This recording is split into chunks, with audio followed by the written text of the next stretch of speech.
Hello guys, welcome to day 24, the last day of the advent of cyber here on TryHackMe, and we're looking at communication protocols. You can't hoard SOC-mas, mail malware.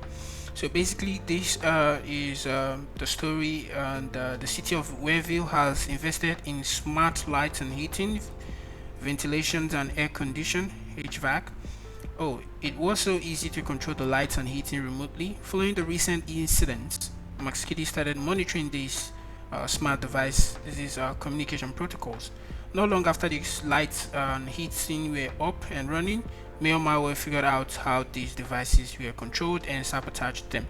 Luckily, MQTT was one step ahead and picked up the malicious command that has been sent. Can you help MQTT figure out which commands were sent, and we can then use our findings to update the device's configurations and save the day. Our learning objective today is the basics of the MQTT protocol, which is the protocol that run basically on the Internet of Things. Like if you're at home and you want to turn off the lights in the office, and there's an app on your phone, basically uses the MQTT protocol. And how to use Wireshark to analyze MQTT traffic and reverse engineer a simple network protocol. Without further ado, I'm not going to dive deep into the walkthrough properly, so I'm just going to start the machine, and once it's ready, we'll dive into the challenge properly. Okay, and yes, we don't need the attack box for this challenge. We just need the VN and the split screen. So once that is ready, we can jump right into it. Okay, while that is doing, let me quickly run through some important concepts here. One here is the how to speak MQTT. MQTT stands for Message Querying Telemetry Transport. It is a language very commonly used in IoT devices for communication purposes. Okay, like I mentioned earlier. And then this MQTT has local clients. The clients are like the IoT devices such as sensors and controllers that publish or subscribe messages using the MQTT protocol. And then there's a broker. The broker receives messages from the publishing client and distributes them to the subscribing client based on their preferences. Okay, so there's publishing clients and there is what subscribing clients. All right, now the MQTT topics is used to classify the different type of messages. Clients can subscribe to messages based on their topics of interest. For example, a temperature sensor sending temperature readings can use the topic of room temperature, and it could be something else. Okay, so now once the machine is ready, let's see here. We'll dive right into the integrity of the day. Let me scroll down here. Okay, so our challenge. Now that we understand how MQTT publish or subscribe model work with the broker, MQTT can use our help. The lights have gone off in all the major factories and halls. Mail malware has sabotaged the lighting system implemented by a contractor company.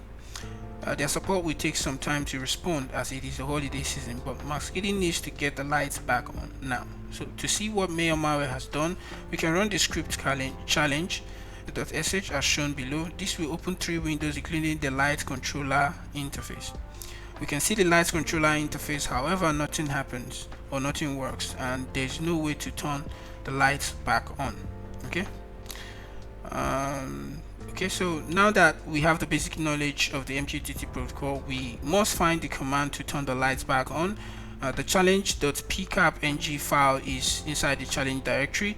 This packet captures file contain various MQTT protocol message related to turning the lights on and off. Start Wireshark, then go to the file menu, choose open, locate the challenge, and then open it with Wireshark to take a closer look. Okay, now we just need to note that the code to bring back our lights on is running mosquito_pub -h the local host, and -t some topic, and -m the message. Okay, now that we're ready, all we need to do is to open up our terminal here. Okay, we want to cd into challenge, hit tab. Let me see. First, let's just ls, and let's cd into desktop, ls here, and let's cd into MQTT sim, ls. Okay, we'll have challenge and walkthrough, so we'll just cd into challenge. Alright, once we ls, now we can see the pcap which you're going to open with Wireshark. We have challenge.sh, lights.py, and the rest. We don't need this right other two, so let's just run the challenge.sh.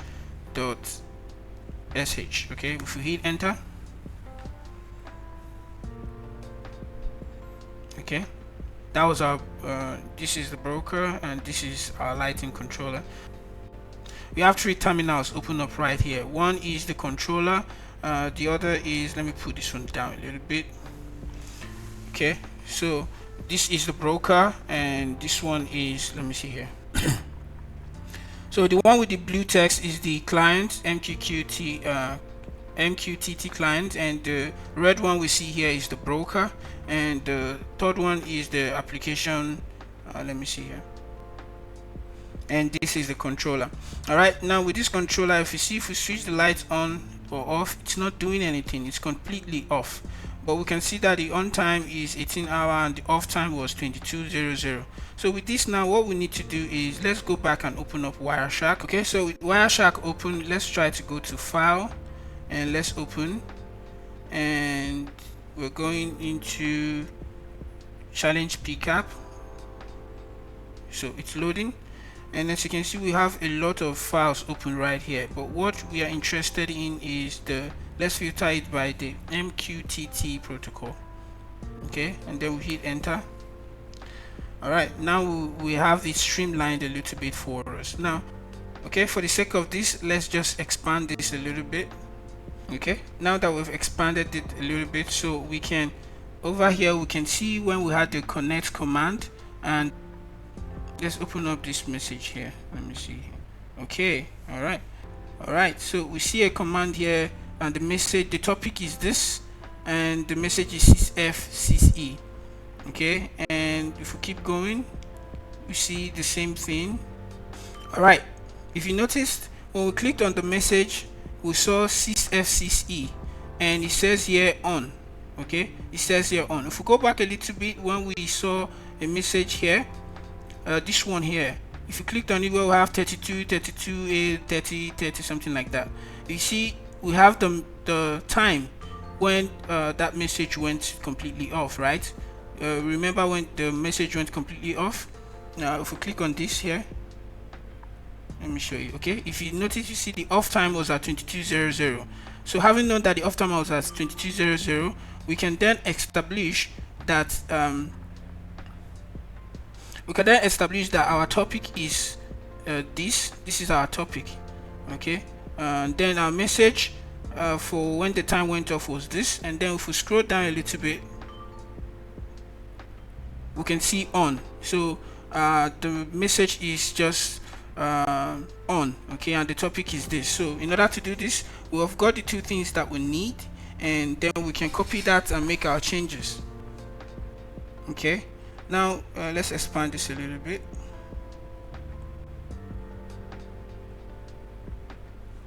So we'll go back to our TryHackMe page here. This is the line of code that we need. So we'll copy this and come over here, paste it here first. Ctrl+V. Okay, so our message will remain on, as you can see below there. So we'll set our message to on, and then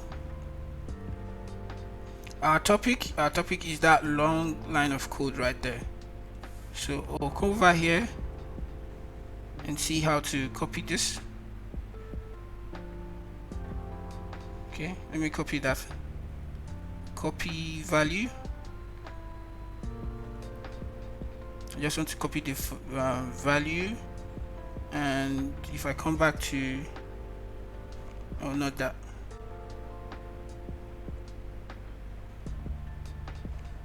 Okay, and Ctrl+V, let me see if that was the value. Perfect. So with that, we can now run this line of code, and once we run that, let's go back to this. As you can see, our lights are on. Okay, which means we did save the day. And I don't know if we can copy. We can't copy this, so we have to type it out. So let's type that out. Okay, so we hit enter. Voila, there we go, complete. Now if you enjoyed these tasks, feel free to check out the Wireshark model, and that's complete. And in order not to make another video, let's quickly just complete the rest of the tasks to end the advent of cyber. Over here we have how the glitch saved SOC-mas, and then we have here how the glitch saved SOC-mas. As the SOC-mas celebration, Malware took the stage, ready to claim victory. Stop before you celebrate. The real threat is Malware. Okay, the town was shocked to learn the truth, and Malware fled in disgrace. So Glitch was hailed as a hero. These true intentions finally understood, and SOC-mas continued strong and more secure with Wavy united against any threat. That was a great one. Okay, so congratulations on completing the advent of cyber this year. And the last task here, it says congratulations, welcome to the last task of advent of cyber 2024. We are so proud that you reached it. Advent of Cyber is a beginner-friendly event. The challenge lies not in the difficulty of each day's tasks, but in the persistence in coming back and learning regularly. For some, that means every day. For some, it's a few days a week, and for some, it's catching up on the weekends. And it truly doesn't matter, as you all did your absolute best and got to the end. In addition to all the new cybersecurity skills you have learned, and you have now proven to yourself that you can be consistent about growing as a cybersecurity professional, and that's the most important skills of them all. Now, we hope you enjoyed saving SOC-mas with Glitch and Maskidi. We certainly enjoyed putting the event together for you, and we already can't wait for the next one. Advent of Cyber will be back in 2025 to make it even better next year. We would like to invite you to give us some feedback. We made a survey for you to fill out.